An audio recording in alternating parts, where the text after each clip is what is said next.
মাশাআল্লাহ, এই মডেলটা কত সুন্দর লাগতেছে দেখেন, এত রিয়েলিস্টিক লাগতেছে। মানে এক কথায় ছোট সাইজের মধ্যে এত নিখুঁতভাবে কাজ করা খুবই কঠিন।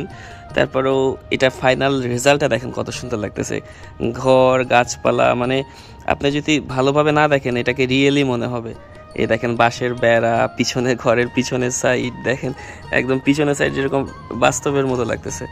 আর এই দেখেন, এই যে এই সাইড দিয়ে রাস্তা চলে গেছে, রাস্তাগুলো কিন্তু একটু উঁচা। ওই সাইডে দেখেন গাছগুলো একটু উঁচা মাটির উপর হয়, মানে গাছের শিকড়গুলো যেমন মাটি ধরে রাখে এই জন্য উঁচা হয়ে থাকে, ঠিক এরকম। তারপরে গাছের শিকড়ের নিচে কিছু গাছ, ছোট ছোট ঘাস। এই দেখেন আবার এখানে যে ঢিপি, এই দেখেন রাস্তাগুলো অবশ্যই উঁচা হয়, তাই না? আর যে জমি ধান ক্ষেত এগুলো একটু নিচের দিকে হয়। সো কতটা সুন্দর লাগতেছে দেখেন, এর আউটলুকটা কত সুন্দর মাশাল্লাহ, মানে দেখার মতো। পিছনের সাইডটাও দেখেন কত সুন্দর। এই সাইড থেকে আমি সব সাইড থেকে ঘুরে দেখাই।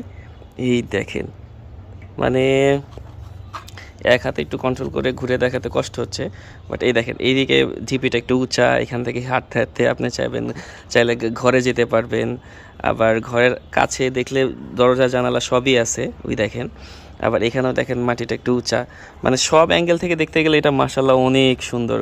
তারপর সূর্যের আলো পড়তেছে গাছের উপরে, গাছের ছায়া টিনের চালের উপরে, মানে একদম পুরা গ্রামীণ একটা পরিবেশ মাশাল্লাহ।